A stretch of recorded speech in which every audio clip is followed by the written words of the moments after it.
Hello guys, I am Nikki और आप देख रहे हैं अपना YouTube channel I Q students point. Guys, जैसा कि आपको पता है कि हमारे YouTube channel I Q students point पर पॉलिटिकल ऑनर्स मेन कोर की क्लासेस स्टार्ट है। और पॉलिटिकल ऑनर्स में 3 मेन कोर है और तीनों मेन कोर्स की फर्स्ट यूनिट कंप्लीट है। सो अब जो हमारी यूनिट चल रही है वो पब्लिक एडमिनिस्ट्रेशन की सेकेंड यूनिट है और उसमें हम क्लासिकल थ्योरी पढ़ रहे हैं। इसको ये जो सेकेंड यूनिट है इसको 3 टॉपिक्स में डिवाइड किया गया है, क्लासिकल, न्यू क्लासिकल और कंटेम्प्रेरी थ्योरी।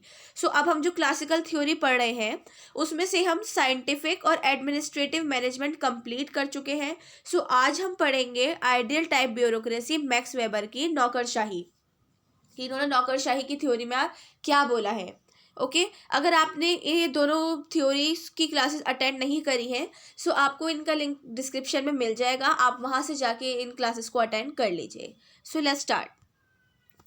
सबसे पहले हम इंट्रोडक्शन की बात करते हैं। एक तरीके से अभी मतलब हर चीज़ में परिचय देना एक ज़रूरी होता है। अगर आप किसी से मिलेंगे आप भी तो अपना इंट्रोडक्शन दोगे ना, तो इस तरीके से इन्होंने हर चीज़ में इंट्रोडक्शन रखा है।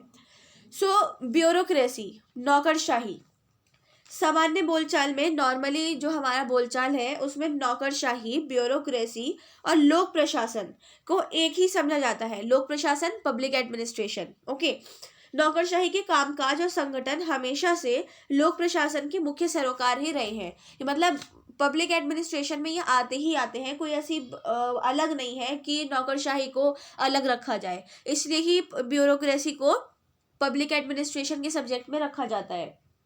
नौकरशाही जो वर्ड है वो एक फ्रेंच वर्ड है। देखिए, हम आपको इसके बारे में बताती हूँ। मीनिंग ऑफ ब्यूरोक्रेसी, नौकरशाही शब्द जो है वो ब्यूरोक्रेसी शब्द का हिंदी रूपांतरण है। मतलब जो ब्यूरोक्रेसी जिसको हम बोलते हैं उसको हिंदी में नौकरशाही बोला जाता है। इसको 2 भागों में बांटा जाता है, ब्यूरो और क्रेसी में। ये ब्यूरो और क्रेसी से मिलकर बना है। ब्यूरो का मतलब है मेज, मतलब टेबल, जिसमें कागज और अन्य पत्र वगैरह रखे जाते हैं, रखने के लिए दरवाजे होते हैं। ओके, और क्रेसी का मतलब है, मतलब ये वर्ड उन लोगों के लिए इस्तेमाल किया जाता है जो उच्च वर्ग के लोग हैं। ब्यूरोक्रेसी वर्ड जो है सबसे पहले फ्रांस में इसकी उत्पत्ति की गई थी। फ्रांस में इसको ढूंढा गया था और फ्रेंच भाषा में ही इसको ब्यूरोक्रेसी बोला जाता है। ये इंग्लिश वर्ड नहीं है, ठीक है। ब्यूरोक्रेसी इसको फ्रेंच भाषा में ही बोला जाता है। इसके सबसे पहले मतलब जिसने सबसे पहले खोज की थी वो फ्रांसीसी वाणिज्यिक मंत्री थे और इसकी खोज 18वीं शताब्दी में की गई थी। सो अब हम देखते हैं ब्यूरोक्रेसी है क्या। अधिकारियों की एक ऐसी व्यवस्था जिसमें प्रत्येक व्यक्ति का एक निश्चित पद होता है, इसे लाल फीताशाही व्यवस्था भी कहते हैं। देखो, अधिकारी और अधिकारियों की एक ऐसी व्यवस्था, जो अधिकारी है और उनकी जो पूरा सिस्टम है उसकी अधिकारियों की ऐसा सिस्टम जिसमें सभी व्यक्ति का एक निश्चित पद होता है, अलग अलग होता है पद, कि हाँ जी उसका वो, उसकी वो पोस्ट है, उसकी वो पोस्ट है, उसकी वो पोस्ट है। इसे लाल फीताशाही भी बोलते हैं। अब लाल फीताशाही किसे बोलते हैं? सरकारी कार्यालयों में नियमों के नाम पर कर्मचारियों और अधिकारियों के द्वारा जानबूझकर जनता के कामों में की जाने वाली देरी, ठीक है। इसका मतलब ये है कि जो लाल फीताशाही वर्ड का यूज़ मतलब नॉर्मली मैं बताऊं तो इस वे में किया जाता है कि आप जस्ट लाइक गवर्नमेंट काम ले लो, कोई कुछ काम होगा गवर्नमेंट का तो ऐसा लगता है 10-20 साल बीत गए यार, हमारा काम ही नहीं हुआ। लेकिन जो प्राइवेट होते हैं गवर्नमेंट के अलावा वो एक दिन में या उसी दिन काम करके दे देते हैं। सो बस लाल फीताशाही जो वर्ड है इन जैसों को ही परखने के लिए निकाला गया था कि जो सरकारी पद पर बैठकर, जो सरकारी जगह पर बैठकर देर से काम करते हैं और जनता को जानबूझकर टहलाते रहते हैं उनको लाल फीताशाही बोला जाता है। ओके, सो अब हम देखते हैं मैक्स वेबर का मॉडल क्या है। जो मैक्स वेबर है, मैक्स वेबर ने ये थ्योरी लिखी है, ये बात आपको मैं पीछे बता चुकी हूँ और उसमें मैंने लिख भी रखा है।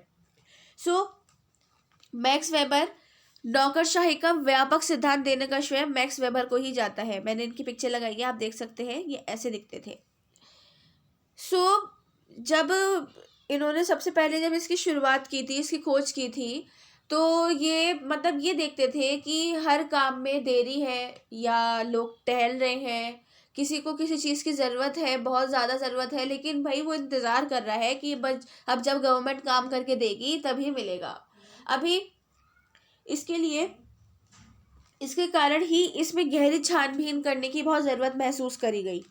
वेबर के विचारों ने नौकरशाही और औपचारिक संगठनों की जो अध्ययता है उनकी कई पीढ़ियों को प्रभावित कर दिया था। जो ये वेबर है, इनके जो विचार हैं इसको लेकर, इसके मॉडल को लेकर, नौकरशाही के मॉडल को लेकर, उन्होंने ऑफिशियल जो ग्रुप्स हैं उनको उनको और उनकी जो पीढ़ियां चलती जा रही हैं उनको बहुत ज़्यादा प्रभावित किया।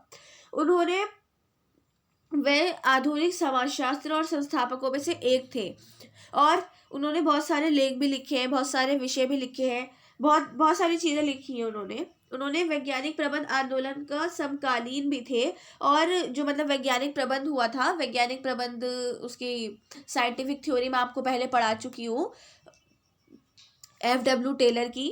सो उसके भी ये जो कंटेम्प्ररी वो है, एक विचारक के टाइप में भी रहे हैं, और शास्त्रवादी प्रशासनिक विचारों के प्रकट करने के भी बहुत इन्होंने करा है कि जो अब जो इसी के पीछे मैंने आपको एडमिनिस्ट्रेटिव मैनेजमेंट थ्योरी पढ़ाई है, उसके भी ये एक तरीके से समकालीन मतलब कंटेम्प्रेरी टाइम के विचारक रहे हैं। उसके बाद इन्होंने ये नौकरशाही सब ये लिखा, क्योंकि अभी आप नोट करो कि जो मैंने आपको पीछे सब पढ़ाया, ये सारे जो लेखक हैं बात अलग अलग कर रहे हैं लेकिन लिंक आपस में है। इसलिए ही इनको जो ये पुराने टाइम के हैं ये फिलोसफर्स जिन्होंने ये सबसे पहले ये चीज़ें देखी, तो इनको क्लासिकल थ्योरी में रखा गया है। ओके, सो ऐतिहासिक रूप से वो वैज्ञानिक और उसमें भी उन्होंने पूरा योगदान दिया था, एडमिनिस्ट्रेटिव में और साइंटिफिक मैनेजमेंट थ्योरी में। उसके बाद नौकरशाही के उनके जो सिद्धांत हैं उनको उनके द्वारा सभी समाज की आर्थिक और राजनीतिक संरचना को परिधि में रखकर देखने की बहुत ज़रूरत है। उन्होंने जो उसके सिद्धांत दिए हैं ना, उसके मतलब उसको ध्यान में रखना और सबको बहुत ज़रूरी है कि हाँ जी, क्योंकि अब ऐसा हो गया है, ये चीज़ें तो ज़रूरत से ज़्यादा बढ़ गई हैं। लोग टहलते रहते हैं। अब एग्जाम्पल आप गरीब लोगों का ले लो या फिर मिडिल क्लास फैमिलीज़ का ले लो, जो बहुत ज़्यादा हाई हाई लेवल के लोग होते हैं, वो ही पैसा देकर, क्योंकि वो पैसा भी बहुत मांगते हैं, वो कहते हैं हाँ जी पैसा दे दो, तुम्हारा काम जल्दी से जल्द हो जाएगा, ये इतना मिल जाएगा। लेकिन अब मिडिल क्लास फैमिली का बच्चा है या बिल्कुल ही लोअर क्लास पुअर फैमिली से बच्चा है, तो वो क्या करेगा? वो वेट ही करेगा, जाहिर है। अब कितने भी साल बीत जाए वो इंतज़ार कर रहा है, हाँ जी गवर्नमेंट का काम है, वो करेंगे करेंगे करेंगे कर रहे हैं। अब भैया मर गया इंसान, भैया वो काम चल रहा है, अभी तक चल रहा है, कोई वो नहीं है उसकी, वो चलता ही जा रहा है। वेबर ने पूंजीवाद के उदय में धार्मिक प्रभावों की भी पहचान की है। जो पूंजीवाद है, पूंजीवाद जो है आगे आपको उसमें पढ़ाएंगे अभी, और उनके जो विचार हैं उनमें भी बहुत सारे धार्मिक परिवर्तन करने की उन्होंने बहुत कोशिशें की हैं। और जो सामाजिक ऐतिहासिक ताकतें हैं व्यापक सरोकार से जुड़नी हैं, उन्हीं नौकरशाही संबंध अपना विचार प्रस्तुत करते हैं। वो कहते हैं जो सामाजिक ऐतिहासिक ताकतें हैं, जो सोशल हिस्टोरिकल पावर्स हैं, उनको उनकी वजह से ही नौकरशाही को चेंज करना या उसको आगे बढ़ाना, उस सब चीज़ों में बहुत ज़्यादा ज़रूरत है। अब हम देखते हैं नौकरशाही की विशेषताएं। नौकरशाही की विशेषताएं, अब आप ये देखो कि मतलब जैसे जितनी भी थ्योरी मैंने आपको अभी तक पढ़ाई है उसमें ये सारे बात कहना क्या चाह रहे हैं, ये मेनली एक तरीके से जनता को या कमज़ोर वर्ग को या मजदूर वर्ग को अपना मतलब इंसाफ दिलाना चाह रहे हैं कि हाँ जी ये लोग भी कुछ हैं, तुम इनको भी कुछ मानो। सो अब हम नौकरशाही की विशेषताएं देखते हैं। सबसे पहले संस्थाओं के भागों को आपस में जोड़ने के लिए औपचारिक और अनौपचारिक एक जाल बनाया जाता है। सबसे पहली विशेषता ये है होनी चाहिए कि मतलब इनके अनुसार सबसे पहली विशेषता ये होनी चाहिए कि जो संस्था है, इंस्टीट्यूट है, उनके अलग अलग डिपार्टमेंट्स को आपस में जोड़े रखने के लिए एक ऑफिशियल और एक अनऑफिशियल जाल बनाना चाहिए, उस ये बहुत ज़्यादा ज़रूरी है। सेकेंड है संगठन में प्रत्येक सदस्य का विशेष कर्तव्य जो ग्रुप बना हुआ है। अब जस्ट लाइक हम आपको मैं एग्जांपल देती हूँ। मैं आपको पढ़ा रही हूँ, मैं आपकी टीचर हूँ, आप मेरे ग्रुप में समझ लो 10 बच्चे हो जिसको मैं पढ़ा रही हूँ, तो उसमें मैं किसी एक बच्चे को लीडर बनाऊंगी कि हाँ जी जब हम टेस्ट लेंगे तो आप इनका टेस्ट आप मुझे लेकर दोगे, और या फिर मैं आपको टेस्ट दे दिया करूँगी, आप इनको डिक्टेट कर दिया करना, वगैरह वगैरह, कुछ ऐसा ही। ओके, सो अब यहाँ पर ये हो गया है कि मेरे ग्रुप का मेरे साथ साथ हर बच्चा काम कर रहा है, वो टेस्ट मैं उसको टेस्ट दूंगी, वो टेस्ट लेगी और जो बाकी बच्चे हैं वो भी टेस्ट देंगे, उसको सबमिट करवाएंगे, फिर वो मेरे तक पहुंचाएंगे। इसका मतलब वो सारे काम कर रहे हैं, ये नहीं कि मैं ही बोले जा रही हूँ कि हाँ जी टेस्ट होगा, ये होगा, वो होगा और आप लोग बिल्कुल शांत हैं। नहीं, इन्होंने यही बोला है कि संगठन में प्रत्येक सदस्य का विशेष कर्तव्य होना चाहिए, उसको अपने जो उसके रिस्पॉन्सिबिलिटीज हैं, उसके कर्तव्य हैं, उनको पता होना चाहिए कि हाँ जी हमारी ये रिस्पॉन्सिबिलिटी है, हमें करना है तो करना है। थर्ड है तकनीकी कुशलता में प्रशिक्षित अनुभव का विकास। जो अब देखो, नौकरशाही में ना एक टेक्नोलॉजी की बहुत ज़्यादा ज़रूरत है, हद से ज़्यादा। तो उन्होंने बोला है जो तकनीकी कुशलताएं हैं, जो टेक्नोलॉजी स्किल्स हैं, उनमें प्रशिक्षित अनुभव का विकास करना चाहिए। मतलब उसको हर बार ये नहीं कि एक यार तुमने मतलब देखो, जैसे कि एग्जाम्पल के तौर पे आप ये ले लो कि पानी पानी हटाना है हमें ज़मीन पे से, तो हम उसके लिए वाइपर का यूज़ करेंगे। तो अब इन फ्यूचर तक वो वाइपर ही चला जा रहा है, पानी हटाने के लिए वाइपर का ही इस्तेमाल करेंगे। तो उन्होंने ये बोला है कि नहीं, वाइपर रखो लेकिन साथ में टेक्नोलॉजीज को आगे बढ़ाते चलो कि तुम्हें पता लगे कि और किस चीज़ से पानी साफ हो सकता है। ठीक है।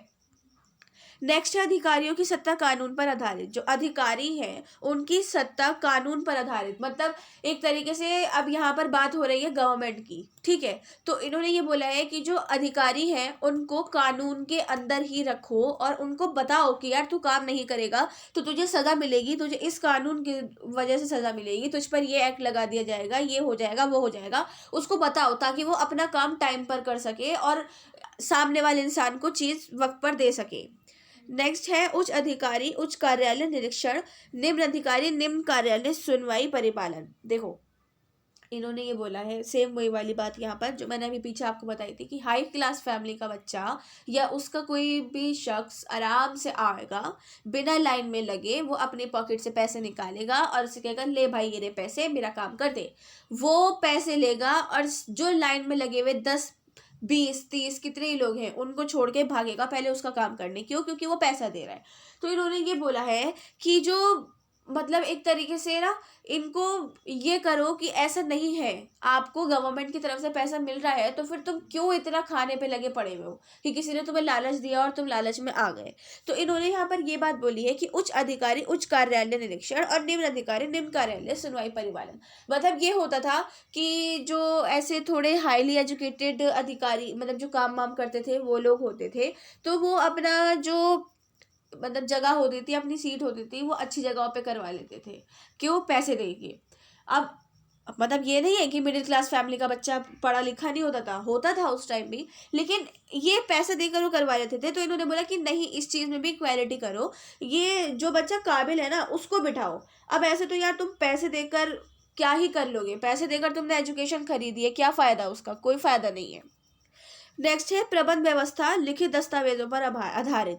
प्रबंध व्यवस्था है जो मतलब जो काम होते थे उनको एक लिखित तौर पे रखो। अब देखो, आपने मैक्सिमम टाइम नोट किया होगा कि जैसे बैंक वगैरह में जाओ तो चलो वहाँ पर तो सब कुछ लिखित होता है, किसी कोर्ट में जाओ अब भी वहाँ पे सब कुछ अब लिखित वगैरह होने लगा है। लेकिन पहले ऐसा होता था कि टाल दिया जाता था। कोई अपना काम करवाने आया और उसको मतलब ये बोल दिया कि हाँ जी कर देंगे आप कर देना, यूँ कर देना। अब वो जब दोबारा याद दिलाने आया तो उसने लिखा नहीं, उसने लिख कर नहीं रखा कि बच्चा इसका ये काम था, इसका ये काम था। उन्होंने कहा अच्छा तुम्हारा काम था, क्या काम था, याद दिलाओ दोबारा।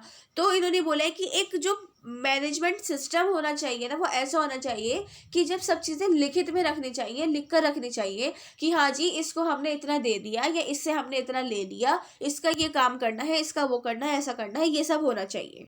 ओके। सो ये थी हमारी नौकरशाही पूरी जो आपकी व्यवस्था थी, ये थी पूरा नौकरशाही का सिद्धांत, bureaucracy theory.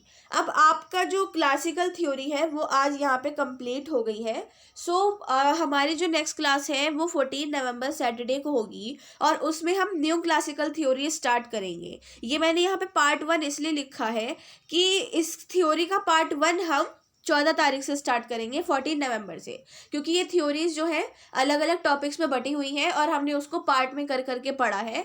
So I hope आपने पिछली क्लासेस भी इस थ्योरी की मतलब आई मीन क्लासिकल थ्योरी की अटेंड की होंगी, तो आप इसके नोट्स कंप्लीट कर लो। आज ही हमारी क्लासिकल थ्योरी कंप्लीट है। अब हम न्यू क्लासिकल थ्योरी स्टार्ट करेंगे 14 नवंबर से, तो फिर उसके नोट्स हम साथ में बनाते हुए चलेंगे। ओके। सो कोई भी डाउट हो या कोई भी क्वेश्चन हो या कोई भी आप ऐसा सजेशन मुझे देना चाहते हो कि कि मैम ऐसा पढ़ा दो या कुछ ऐसा बता दो, तो आप मुझसे कमेंट बॉक्स में हमारे टेलीग्राम चैनल पे मुझे बता सकते हैं। Okay, so thanks for the watching and best of luck all.